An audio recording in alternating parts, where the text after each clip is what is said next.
ఉంది జూబ్లీహిల్స్ ఎన్నికలు వస్తూ ఉన్నాయి?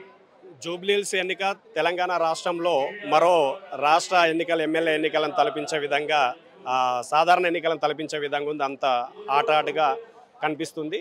అంటే ప్రధాన పార్టీలైనటువంటి బీఆర్ఎస్ కానీ, కాంగ్రెస్ కానీ, బీజేపీ కానీ పోటీలో ఉండడం, త్రిముఖ పోటీ అనేటువంటిది ఉండడం, అధికార పార్టీ అయినటువంటి కాంగ్రెస్ నుంచి అభ్యర్థిగా నవీన్ యాదవ్ను కూడా ప్రకటించడం అనేటువంటిది ఇంకాస్త ఎన్నికల వేడిని పెంచిందని కనబడుతుంది. అయితే గతంలో ఇక్కడ బీఆర్ఎస్ పార్టీకి అంతకుముందు టీడీపీలో ఉన్నప్పుడు మాగంటి గోపీనాథ్ గారికి ఉన్నటువంటి సన్నిహిత్యంతో ఆయనకున్నటువంటి ప్రజాబలగం, ప్రజాభిమానం, ప్రజల పట్ల ఆయనకున్నటువంటి విశ్వాసం లేదా ఆయనకు ప్రజల పట్ల ఉన్నటువంటి విశ్వాసం ఈ జూబ్లీహిల్స్ నగర ప్రజలందరూ కూడా ఆయన వైపు ఉంటారు. మరొకసారి తెలంగాణ రాష్ట్రంలో బీఆర్ఎస్ పార్టీ అభ్యర్థిగా మాగంటి గోపీనాథ్ గారి సతీమణి శ్రీమతి సునీతమ్మ గారే మళ్ళీ గెలుస్తారని కూడా ఇక్కడ అనుకుంటున్నటువంటి విషయమే.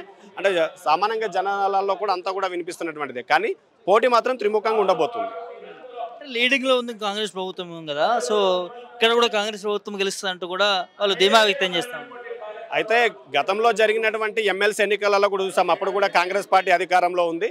కానీ ఎమ్మెల్సీ ఉపాధ్యాయ ఎమ్మెల్సీలలో కానీ, తర్వాత పట్టభద్రుల ఎమ్మెల్సీలో కానీ కాంగ్రెస్ అభ్యర్థులు మరి గెలిపించుకోలేకపోయింది కదా. ఆ విషయానికి వస్తే అధికారంలో ఉన్నటువంటి పార్టీ వచ్చేటువంటి అన్ని ఎన్నికలలో అదే గెలుస్తుంది అనేటువంటిది లేదు. స్థానికంగా ఉన్నటువంటి ప్రజలు, స్థానికంగా ఉన్నటువంటి ఓటర్ల నిర్ణయం మీద కూడా ఆధారపడి ఉంటుంది. కాబట్టి దానితో మనం పోల్చుకున్నట్లయితే అధికార పార్టీలో ఉన్నప్పటికీ అధికార పార్టీ అభ్యర్థిగా నవీన్ యాదవ్ గారిని ప్రకటించినప్పటికీ కూడా జూబ్లీహిల్స్ ప్రజలందరూ కూడా బీఆర్ఎస్ వైపు ఉంటారనేటువంటిది చాలా స్పష్టంగా కనబడుతున్నటువంటి విషయం. ప్రభుత్వం మీద వ్యతిరేకతతో అనుకోవచ్చా?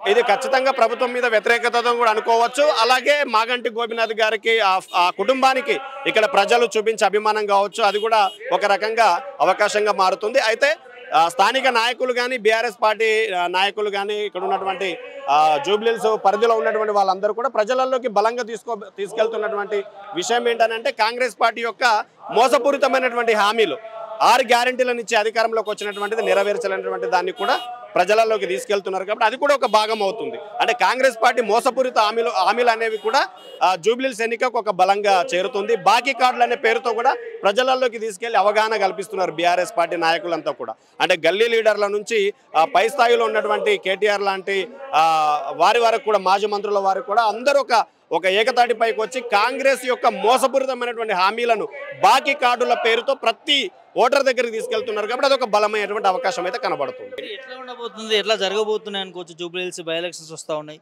3 పార్టీలు కసరత్తు చేసుకునేటువంటి సిచ్యువేషన్ చూస్తూ ఉన్నాం. సో ఏం చెప్తున్నారు? జూబ్లీహిల్స్ నియోజకవర్గంలో ఇంతకుముందు బీఆర్ఎస్ పార్టీ హయాంలో జరిగినటువంటి అభివృద్ధి చూసి ఖచ్చితంగా ప్రజలు బీఆర్ఎస్ పార్టీ వైపే ఉన్నారు. మరి మాగంటి గోపీనాథ్ అన్నగారు 1 కాదు 2 కాదు 3 సార్లు ఇక్కడ గెలవడం జరిగింది. సో ఆయన అంత అభివృద్ధి చేశారు కాబట్టి ప్రజలు ఆయన 3 సార్లు గెలిపించారు. ఒక హ్యాట్రిక్ ఎమ్మెల్యేగా ఉన్నారు. సో ఆయన చేసిన అభివృద్ధి చూసి ఖచ్చితంగా జూబ్లీహిల్స్ నియోజకవర్గ ప్రజలు మళ్ళీ బీఆర్ఎస్ పార్టీ వైపే ఉన్నారు. ప్రభుత్వము అధికారంలో ఉన్నది, గ్యారంటీలు ఇస్తున్నామంటున్నది, ప్రజలు నమ్ముతున్నారు ప్రభుత్వాన్ని అని చెప్తా ఉన్నారు వాళ్ళు. ఆల్రెడీ పోయినసారి జనరల్ ఎలక్షన్స్లో వాళ్ళు 6 గ్యారంటీలు 420 హామీలు అని చెప్పి అధికారంలోకి రావడం జరిగింది. మరి అధికారంలోకి వచ్చిన తర్వాత 100 రోజుల్లోపు హామీలన్నీ నెరవేరుస్తామని చెప్పారు. వారు నిజంగా చేస్తుంటే ప్రజలు వారిపైన కన్సిడర్ చేసేవారు. సో వారు ఇచ్చిన హామీలు నెరవేర్చలేదు. ఒకవైపు సంక్షేమ పథకాలు అవ్వట్లేదు, డెవలప్మెంట్ యాక్టివిటీస్ అవ్వట్లేదు. హైదరాబాద్ డెవలప్మెంట్ అనేది కేసీఆర్ గారు, కేటీఆర్ గారు మున్సిపల్ మినిస్టర్గా ఉన్నప్పుడు ఎంతైతే డెవలప్మెంట్ చేశారో, హైదరాబాద్ని ఒక విశ్వనగరంగా తీర్చిదిద్దిన ఘనత బీఆర్ఎస్ పార్టీది. మరి అలాంటిది కాంగ్రెస్ ప్రభుత్వం వచ్చిన తర్వాత హైదరాబాద్కి కంపెనీలు రావడానికి కూడా భయపడుతున్నాయి. సో డెవలప్మెంట్ లేదు, జాబ్స్ తగ్గిపోయింది, రియల్ ఎస్టేట్ మొత్తానికి పడిపోయింది. సో వారు తీసుకునే ఏ నిర్ణయం కూడా తెలంగాణకి ఉపయోగపడే విధంగా లేదు. సో ఇవన్నీ ప్రజలు గమనించి ఖచ్చితంగా ఇప్పుడు జరిగే బై ఎలక్షన్స్లలో యావత్ తెలంగాణ ఏదైతే భావిస్తుందో, తెలంగాణ అందరూ కూడా కాంగ్రెస్ ప్రభుత్వానికి వ్యతిరేకంగా ఉన్నారు. ఏ ఎలక్షన్ వచ్చినా కూడా కాంగ్రెస్ ప్రభుత్వానికి మేము మా సత్తా చూపిస్తాము అని ఎదురు చూస్తున్నారు.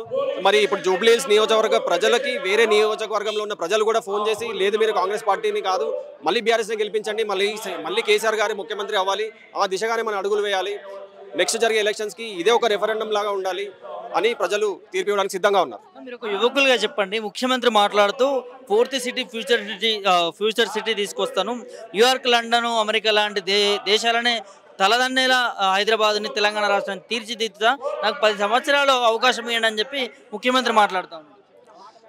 చూడండి, ఆయన ఎలక్షన్స్ అప్పుడు యువకులకి 2 లక్షల ఉద్యోగాలు, సంవత్సరానికి 2 లక్షల ఉద్యోగాలు ఇస్తా అన్నారు. ఒకవేళ ఉద్యోగం ఇవ్వలేకపోతే నిరుద్యోగ భృతి ఇస్తా అన్నారు. సో అది లేదు, ఇది లేదు. సో ఆయన చెప్పిన మాటలు ఇప్పటికే ఎవరు నమ్మడానికి వీల్లేదు. సో ఇచ్చిన హామీలను నెరవేర్చి ఆయన ఈ మాట చెప్తే డెఫినెట్గా ప్రజలు నమ్మేవారేమో. కానీ ఇప్పుడు ప్రజలు ఆయన చెప్పిన హామీలు నమ్మడానికి సిద్ధంగా లేరు. ఆల్రెడీ ఒకసారి మోసపోయామని ప్రజలు ఆల్రెడీ భావిస్తున్నారు.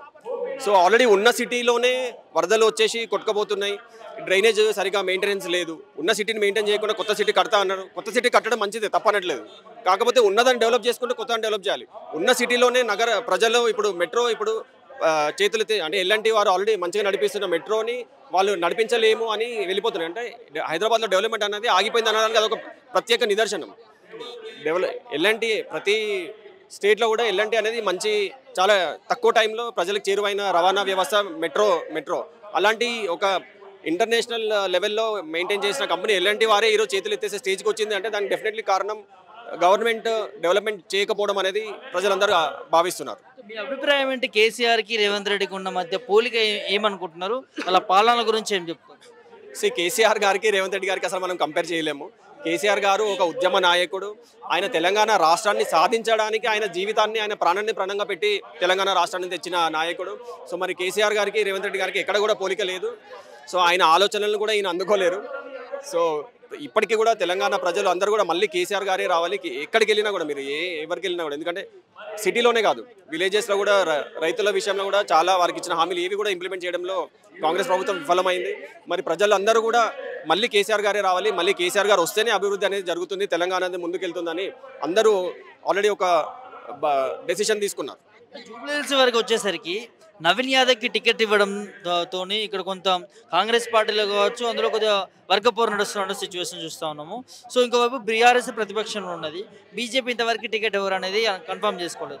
సో ఎట్లా చూడవచ్చు మూడు పార్టీలకు సంబంధించి గెలిచేది బీఆర్ఎస్ అని మీరు అంటున్నారు, కానీ కాంగ్రెస్ ప్రభుత్వము నవీన్ యాదవ్ టికెట్ ఇచ్చారు కాబట్టి ఖచ్చితంగా గెలుస్తారు అని చెప్పి వాళ్ళు ధీమా వ్యక్తం చేస్తారు. సో ఇక్కడ ముఖ్యంగా తెలంగాణ ప్రజలకి తెలంగాణ ఒక రీజనల్ పార్టీ ఉంటేనే డెవలప్మెంట్ అవుతుంది అనేది అందరికీ మనసులో ఉండే అది ఆల్రెడీ బీఆర్ఎస్ ప్రభుత్వం ప్రూవ్ చేసింది. సో ఇప్పుడు ఉన్న రెండు నేషనల్ పార్టీస్ కూడా ఒకరు ఇక్కడ అధికారంలో ఉన్నారు, ఒకరు కేంద్రంలో అధికారంలో ఉన్నారు.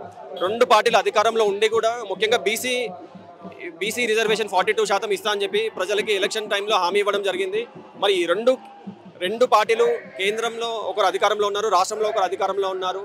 మరి బీసీ 42% రిజర్వేషన్ కూడా సాధించుకోలేకపోయారు. మరి ముఖ్యంగా బీజేపీ పార్టీ 8 మంది ఎంపీలు బీజేపీ పార్టీకి ఉన్నారు. మరి ఫండ్స్ తెచ్చుకోవడంలో వారు అత్యంత విఫలమయ్యారని ఆల్రెడీ ప్రజలు చూశారు. సో రెండు నేషనల్ పార్టీస్ పైన కూడా ప్రజలకి నమ్మకం లేదు. మళ్ళీ బీఆర్ఎస్ పార్టీనే వస్తుంది. ఇక్కడ క్యాండిడేట్ ఎవరైనా కూడా మీరు అన్నట్టుగా ఏ పార్టీ నుంచి క్యాండిడేట్ ఎవరైనా కూడా పార్టీ ఇచ్చిన హామీలు ముఖ్యము, పార్టీ డెవలప్మెంట్ ఎలా చేస్తుంది అనేది ముఖ్యం. సో ఆల్రెడీ మనం చూస్తున్నాం 22 నెలలుగా వాళ్ళు అభివృద్ధి అనేది చేయట్లేదు. సో చేయనప్పుడు మళ్ళీ వారికి ఒక ఛాన్స్ ఇస్తారు అనుకోవడం కరెక్ట్ కాదు.